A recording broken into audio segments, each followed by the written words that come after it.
Our topic today is who stole my fig leaf? And the reason that we're discussing this is something happened inside of me last week. And our topic then was come to the light. As long as you are in the light, you are being led by Him. But when you step out of the light, you step back into the darkness and all that it has. And as I thought about that and just dwelt on it, I felt God wanted us to take it one step further this morning. And I chose the subject, who stole my fig leaf? Because I want us to go all the way back to the garden, where Adam and Eve was created in the garden. Because see, actually, when you really get down to it, this is a question that everyone asks at different points in their life. Everybody comes to a place where they realize that life is not really all that it is cracked up to be. Everybody comes to a place where they realize that their dreams and the things that they wanted and the achievements and all of that actually when you get there, it really isn't everything you thought it to be. You see, a lot of people, they look for things in life. A lot of times they look for it in other people, and we're going to get to that a little bit. We're going to explore that in a minute. But we look for things in life as though they're going to satisfy us. I was thinking today of all the things that I like that bring me joy. And when I did, I realized that though they bring me joy, they never satisfy. Because after you eat it or use it, you've got to get another one because that is done. It doesn't bring you a lasting satisfaction. It brings you a moment of joy. So here in the garden, Adam and Eve, when they compromised their relationship with the Lord, is when it all started, when fig leaves were introduced. In Genesis chapter 3 and verse 7, it says, "Then their eyes of both of them were opened, and they realized that they were naked. And they sewed fig leaves together, and they made coverings for themselves." Now, the interesting thing is that they were naked at creation, but they never noticed it. It was only after they transgressed that they realized that they were each naked, and they ran and found fig leaves. St. Augustine said it this way. He said, prior to their sinning, Adam and Eve felt clothed in God's love and presence. But having been stripped of that, they felt exposed and naked. So how did they react? What do you do when you're naked? I mean, hypothetically, if you were a sleepwalker and you woke up at 3 o'clock in the morning and you came to realize that you had walked all the way to Walmart store and you're in the middle of Walmart and you're in the produce section of Walmart, and when you woke up, you realized that you left your house with no clothes, what would you do? You'd look for some produce to hide behind real quick. You'd look for that can of tomato soup and a tortilla or something. You'd find something to hide behind because you realized that you were naked. That's what Adam and Eve did. When they realized that something was missing and they didn't know how to replace it, they tried to replace it with a fig leaf. Up until this point, there was nothing missing. There was no shame. There was no feeling of nakedness. And then all of a sudden, something happened where they realized that a part of them was gone. We find fig leaves today. We find some people find a fig leaf in a relationship. That's their fig leaf. Some people find fig leaves in possessions. The more that you have, the more that you feel clothed and protected, and a false sense of satisfaction. Some people find fig leaves in families. Some people find fig leaves in being accepted, in acceptance. The problem is that when you find a fig leaf and you use it to meet the needs in your life, it still remains only a fig leaf, and you are still naked and ashamed. So what's missing? What's missing? It was said by Francis Schaeffer that when you find something in life that it cannot be supplied by those things around you, it is evidence that it is meant to be supplied by another world and another dimension. And I believe that is true. See, because a fig leaf is never enough. The relationship is never enough. The possessions are never enough. Recognition is never enough. And how do I know that? I know that because I've done funerals of married people, happily married, but one commits suicide. The relationship was not enough in and of itself. Rich people commit suicide. Popular people commit suicide because they realize that it isn't enough. They thought it would be when they went after it, but once they got it, they realized it wasn't and it isn't enough. An interesting thing happens in Genesis chapter 3, verse 11. I want to read a couple of scriptures here. In Genesis chapter 3, and we're looking at verse 8, starting at verse 8 through verse 11. And it says, "Then the man and his wife heard the sound of the Lord as he was walking in the garden in the cool of the day." Now, they were used to visiting with God on a daily basis. At this time, every day, God would come to meet with them. And the text says, "And they hid from the Lord among the trees of the garden. But the Lord called to the man, 'Where are you?' And he answered, 'I heard you in the garden, and I was afraid because I was naked and I hid.'" We drop down to verse 21. In verse 21, "Then the Lord God made garments of skin for Adam and his wife, and he clothed them." You see, when Adam and Eve realized that they were naked and hiding behind fig leaves, God has an exchange with them about nakedness. And in verse 21, God makes garments of skin for Adam and Eve. Now that's interesting that God replaced the fig leaf with a garment made from animal skins. Now I believe that this is a type of God saying, "Nobody can clothe you but me." Now it is inferior, and it is prophetically speaking of the time to come of Jesus Christ. But God, even with Adam and Eve, was making a statement to them: when you try to clothe yourself with fig leaves, it is not enough. I am going to clothe you with garments of skin. God was replacing the inferior with something superior. Now, I'm not a tailor, and I don't understand a lot about clothing, but I do know this.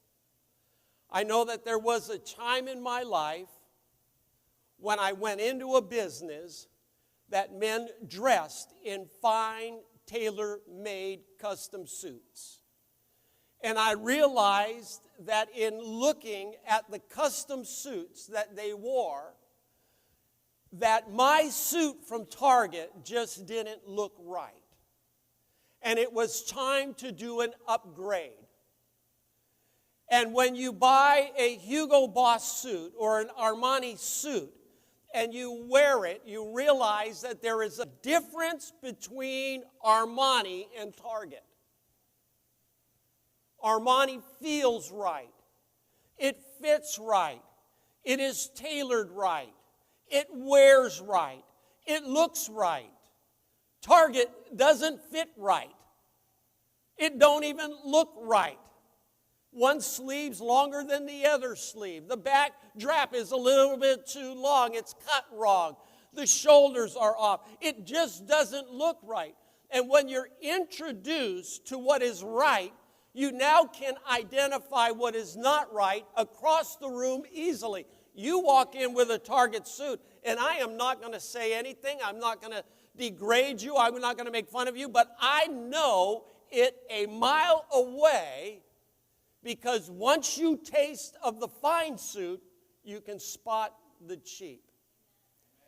God is saying to Adam and Eve, I'm going to clothe you with something better. I'm going to clothe you with something that fits and feels right. And he made them garments of skin as a type of what was to come. In Jeremiah chapter 2 and verse 13, it says, my people have committed two sins. They have forsaken me, the spring of living water, and they have dug their own cisterns, broken cisterns, that cannot hold water. They have forsaken me, one, the spring of living water. He offers that freely, but you have to accept it. And in Jeremiah is prophesying to the children of Israel, and he is saying, you've done two things wrong. You've forsaken the spring of living water. You've said no to it. And instead, you've tried to create your own earthenware. That's what a cistern is. It's a cup or a bowl. You create your own earthenware, something that you have made, but there's a problem with it. It has cracks. And when you attempt to pour water into it, it cannot hold the water. The cracks allow the water to leave, and you're empty again. That's what people do today. You see, people try to fill their life with something that satisfies, but they don't realize that they're pouring it into a vessel with cracks, and it's leaking out, and it is never satisfying. Well, Pastor, you don't understand. If I can just find the right guy and have the perfect relationship. But when you find the right guy, and 6 months later you find out he doesn't satisfy, then what do you do? Well, Pastor, if I can just get away and go on that perfect vacation, if I can just go sit on the beach, I will be truly happy. The problem is that when you spend all your money to get there and you're sitting on the beach, you realize it's nothing like the postcard and the pictures you saw at the travel agent, and you're dissatisfied while sitting on the beach in Hawaii. I don't get jealous of people that take grand vacations anymore, because I just think, good for you, have fun. But truly, they're not that satisfying. Can I tell you that? I've been on a few. And halfway through it, I wish I were back home again. Well, Pastor, you don't understand. If I can just move to that right neighborhood, I'll be truly happy in life. All will be good. So you save up your money, and you go and move to the best neighborhood, and you wake up one morning and you find out that the Beverly Hillbillies have bought the house next to you, and you're dissatisfied again. Because no matter what you do, and no matter what you acquire, and no matter what you try to get and hold on to satisfy you, you're going to realize it doesn't. It doesn't. Some of the saddest people that I've ever met have been some of the richest people that I have met. Do you know that there is more suicides in the medical profession than any other profession? And that profession comes with a lot of prestige, but they're out committing suicide because prestige is not enough. In Psalms chapter 16 and verse 11, listen carefully to this psalm, what David writes.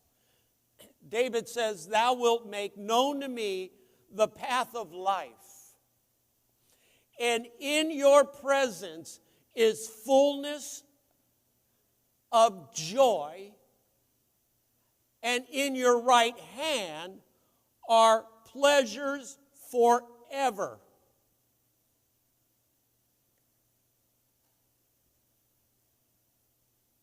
I've known this verse all my Christian life. And about a month and a half ago, I was reading Psalm 16, and God jumped off the page and jumped in my heart with this verse. And I understood for the first time the depth of what David is saying. King of Israel, he has all the wealth one could want. He has harems of women and concubines and brides. He has power, prestige. Nations have come to be their slaves and their servants. He has the hand of God behind him, and everywhere he does battle, he is being victorious. He by far is the most successful man in his day. And he comes to a place where he says, "You will make known to me the path of life, because I don't know it on my own. And in your presence is fullness of joy." Can I tell you that there is no fullness of joy outside of God's presence? In your presence is fullness of joy, and in your right hand there are pleasures forever. When I realized this, I realized that my pursuit of pleasure, of rest, of having something that will make me happy, I realized that it is in vain. That it is only in His presence that you receive and experience fullness of joy. That tells me that you can be single and be the happiest person around, filled with fullness of joy. That tells me that you don't have to go take a vacation in Hawaii and put your feet in the sand in the ocean, that you can sit in the backyard of your apartment and have fullness of joy. That tells me that you don't have to live in the best neighborhood. In fact, you can live in the worst neighborhood and have fullness of joy, because it comes from His presence. And when you dwell in His presence, the psalmist says, in your right hand are pleasures. So I have fullness of joy in your presence. And by being in your presence, you extend pleasures to me, and I begin to enjoy stuff like I've never enjoyed before.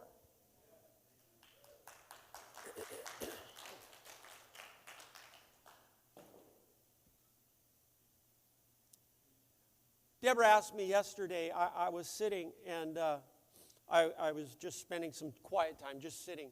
And she said, what are you doing? Because I was just staring out the window. And she said, what are you doing?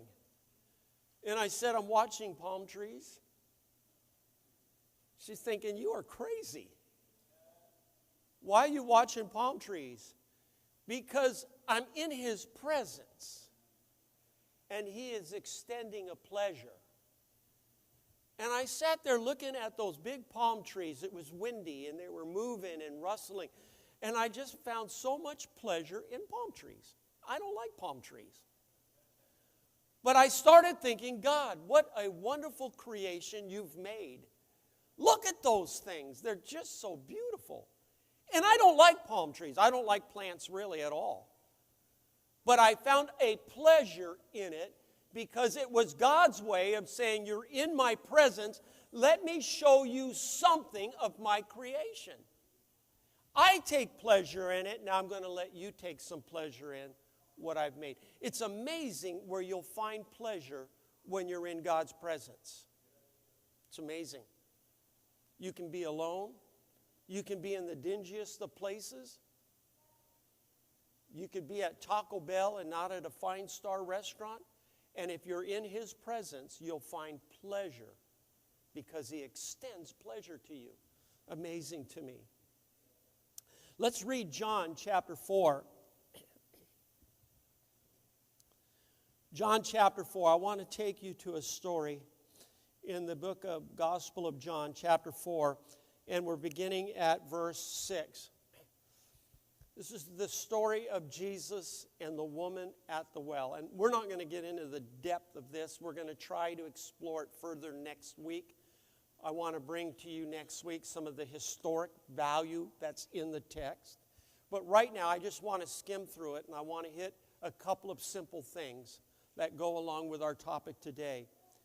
In John chapter 4, verse 6, says Jacob's well was there. Jesus is traveling along, and he's going through a town in Samaria. And briefly, let me say that the Jews hated the Samaritans, and the Samaritans hated the Jews. Next week, we're going to explain why. But they don't like each other. And it says, so Jacob's well was there. And Jesus, tired as he was from the journey, he sat down by the well, and it was about the 6th hour. It was afternoon. When a Samaritan woman came to draw water, Jesus said to her, will you give me a drink? His disciples had gone into town to buy food. And the Samaritan woman said to him, you are a Jew, and I am a Samaritan woman. Well, she's saying two things there. I'm a Samaritan. You don't like Samaritans. You're not supposed to talk to me, number one. And number two, a man is never supposed to talk to a woman alone in this culture. You've just broken two rules. And I'm a Samaritan woman. How can you ask me for a drink? For the Jews do not associate with Samaritan. Jesus answered her, if you knew the gift of God, who it is that asks you for a drink, you would have asked him, and he would have given you living water.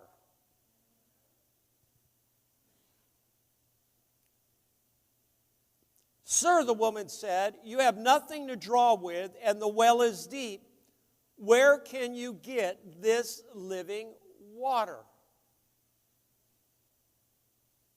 Are you greater than our father Jacob, who gave us the well and drank from it himself, as did also his sons and his flocks and herds? Jesus answered, everyone who drinks this water will be thirsty again. But whoever drinks the water that I will give him will never thirst. Indeed, the water I will give him will become in him a spring of water welling up to eternal life. Jesus is saying to her, you are thirsty. And I'm using this opportunity to explain that I am living water. And if you drink from me, you will never thirst again. It is possible to drink from the water that Jesus offers and never thirst for anything in life again.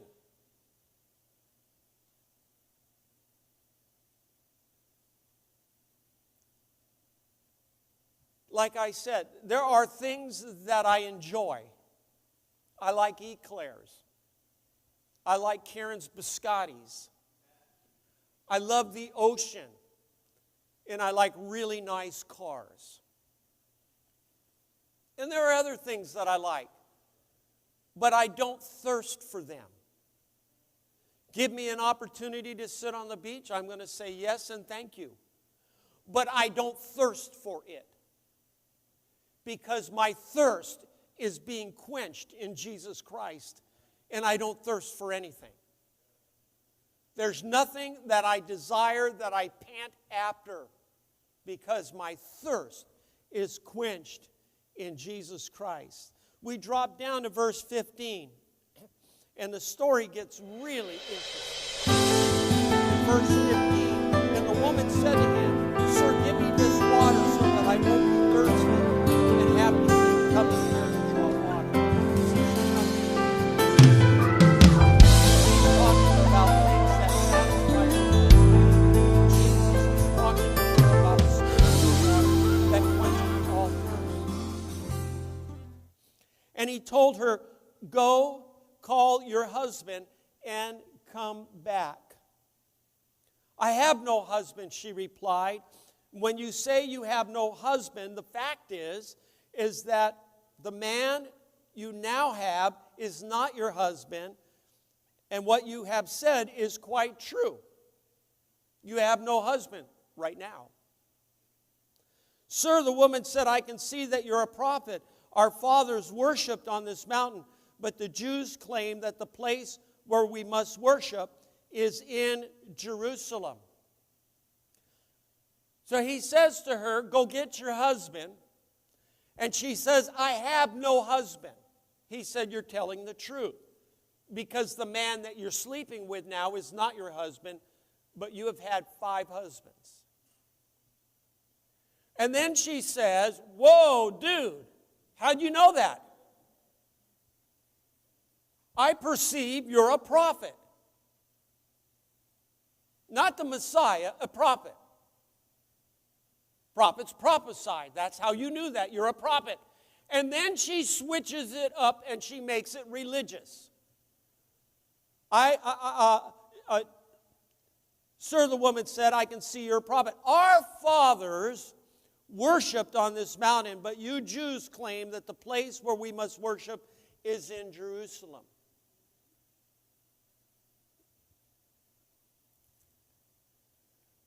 Let's stop for a minute.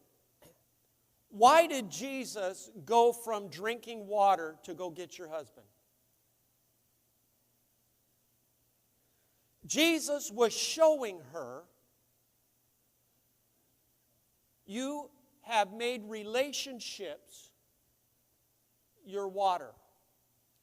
You have been drinking from that cistern thinking it would satisfy. That's why you're now on number 5. Well, number 1 didn't do it for me, so let me move on to the next. Well, number 2 didn't do it for me either, so let me move on to the next.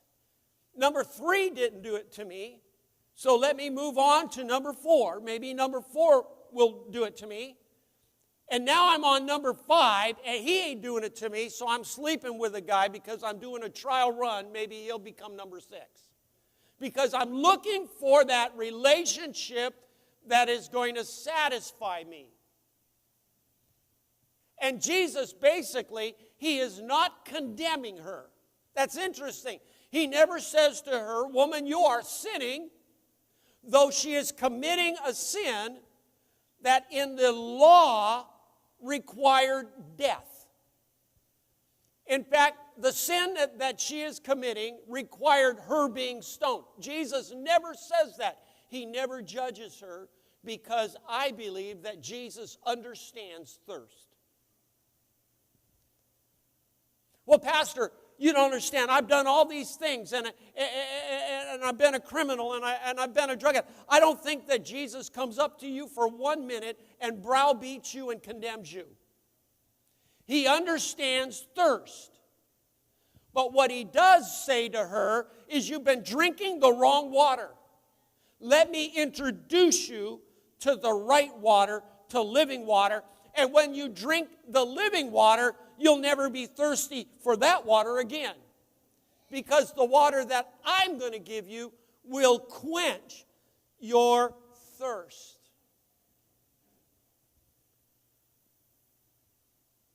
But this is what some people do. They want to make it religious. Well, sir, you all say that you're supposed to worship in Jerusalem, but we worship here on this mountain. And she's trying to switch it and make it religious. I read this last week. It was very interesting. Let me quote it to you. I read that when people are looking for love, acceptance, and security, and you look for it outside of Jesus Christ, you're looking always in the wrong place. And you'll never find it. This is what I read. Problems like loneliness, security, and acceptance can't be cured by another human. Can't be cured by another human. It can only be cured by the one who created us. Let me read what Ernest Becker wrote. Modern society, after having ceased to believe in God, turned to the romantic partner as a replacement. The self-glorification that we need in our innermost being, we now look for it in a love partner. The love partner becomes the divine ideal within which to fulfill one's life. Jesus, by talking to her about her husband, was saying, honey, you're looking for it in the wrong place. You can be on number 20 and you still will not have found it. You're looking for it in the wrong place. Basically, what he was saying to her was, how is that working for you? How's it working? We tell people, at least I tell people that want to come into our live-in program. And when I'm meeting with them, I always find myself making this statement and asking the question, you've tried everything else, how does that work for you? Because if it was working, you and I would not be talking. But you can turn to the one that offers living water, and you have nothing to lose and everything to gain. You want to roll the dice and take that chance? Ask Louise. You have nothing to lose, and you have everything to gain by drinking from the living water. Possibly, that if you drink from the living water, you will never thirst again for the water that causes you to remain thirsty. It's all where you choose to drink. Psalms 139, verse 1 through verse 4,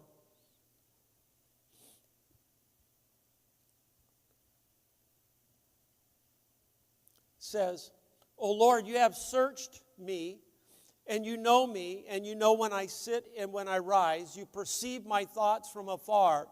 You discern my going out and my lying down. You are familiar with all of my ways. Before a word is on my tongue, you know it completely, O Lord. Let's go to verse 13. Verse 13. For you created my innermost being. You knit me together in my mother's womb. I praise you because I am fearfully and wonderfully made. Your works are wonderful. I know that full well. My frame was not hidden from you when I was made in the secret place. When I was woven together in the depths of the earth, your eyes saw my unformed body.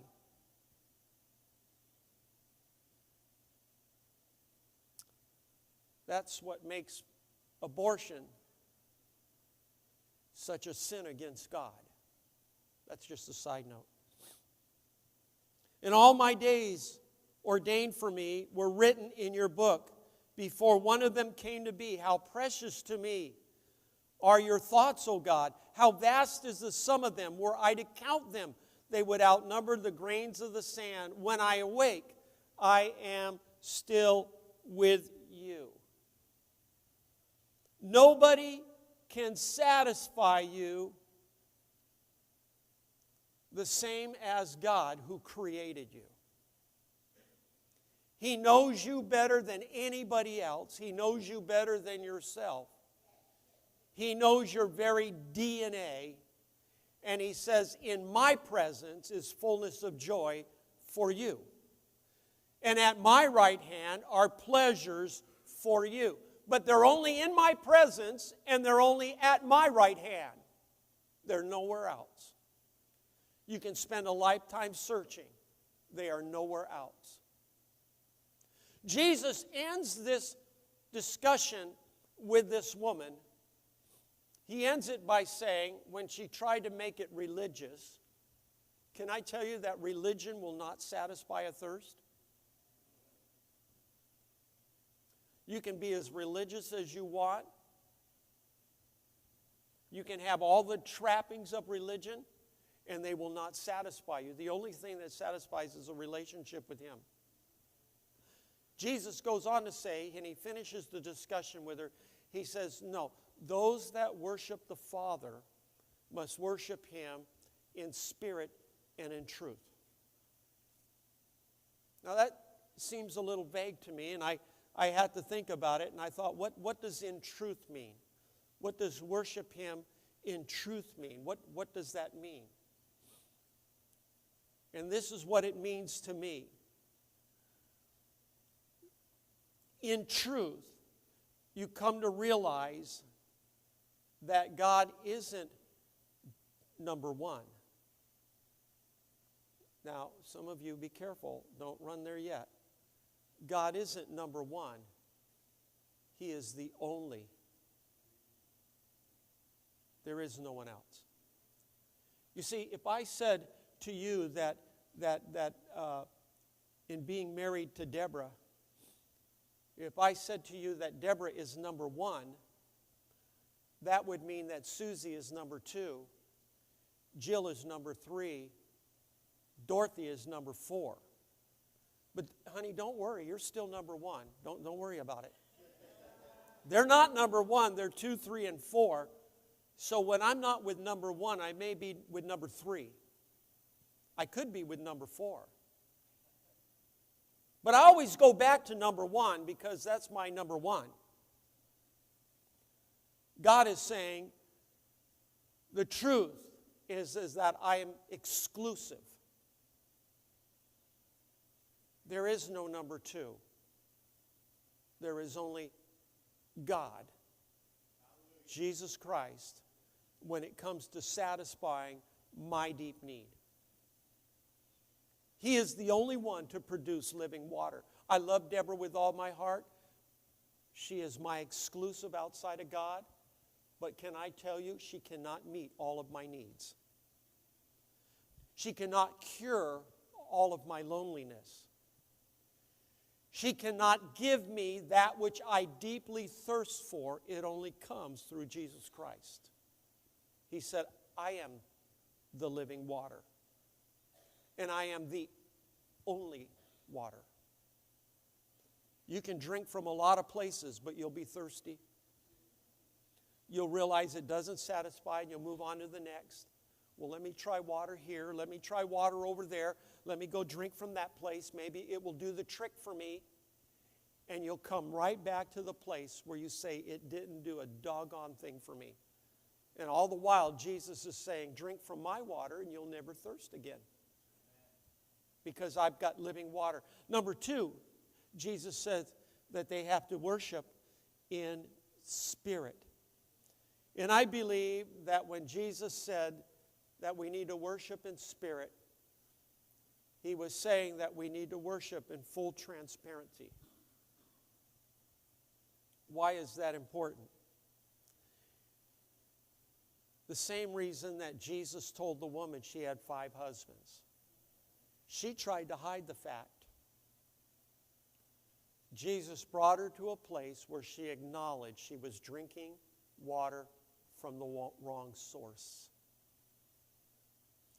You can't have relationship without transparency. If you try to, it is a fake relationship. You know, can I just say, most Christians today have a fake relationship with Jesus Christ. It's not transparent. It's fake.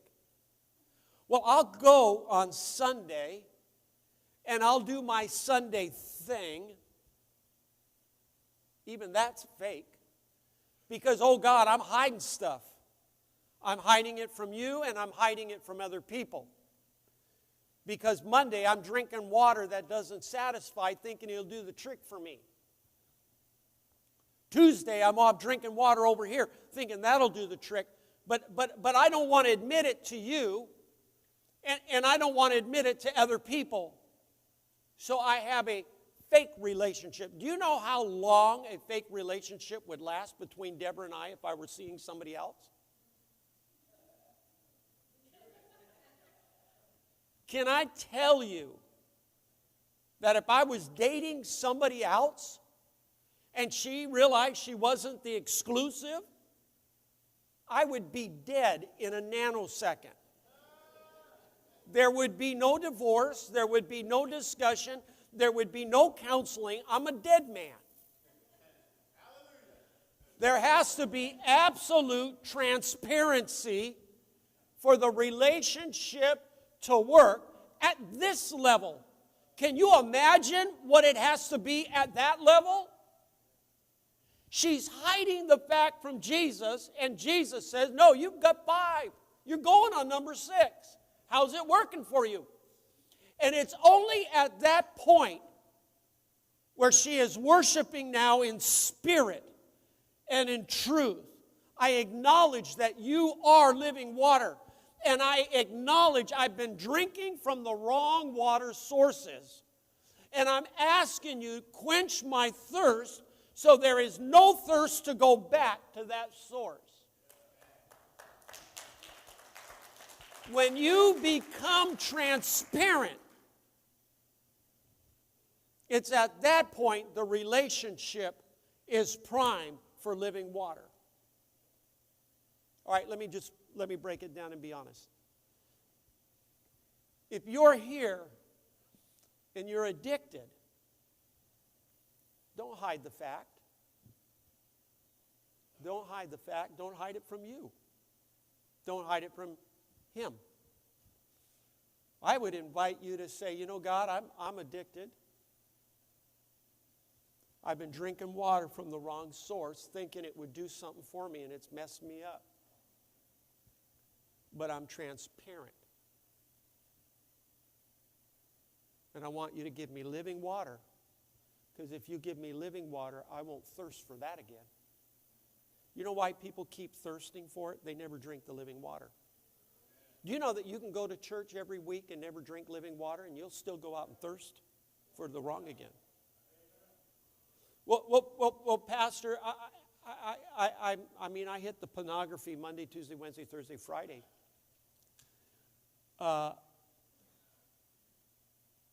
You have nothing to lose. He knows anyway. But to be up front, God, I'm trying to quench thirst in the porn, and it ain't working. That's why I got to go back and use the porn again the next day. And the next day, it ain't working. But maybe if you give me living water, I won't be hitting porn come Monday, Tuesday, Wednesday, Thursday, Friday. I got to go to the candy store and get a piece of candy once in a while. It's like See's chocolate. Can't eat caramel all the time. Sometimes you got to get the brittle, right? The nutty chew, right? But if you let him give you living water, you'll find pleasures forevermore, right, in the relationship you have. He will give you pleasure in the relationship you have, and you won't thirst for anything outside of it. But if you do not drink living water, this relationship will never satisfy you. And you'll always be looking at the next box of candy. Whether you go there or not, I'm not saying, but you'll be looking at it.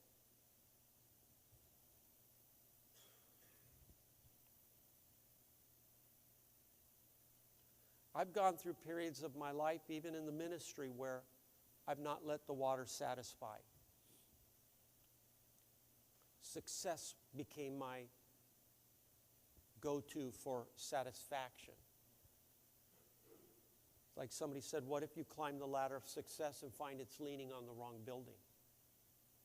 You get to the top and you go, what? Is this what it's like to be at the top? This is horrible. I'll go back down the ladder. I don't like it up here. I've been down some of those roads. I admit it. And I've come to a place in life where I've realized in Him is the fullness of joy. Only in Him. You ain't going to find it anywhere else. Some of you have tried. Some of you are trying. Some of you are like me. We have tried in the past and we realize it just don't work. In Jesus Christ is living water, and only in Him. We're going to close this morning. And as we close, if you've never accepted Jesus into your life,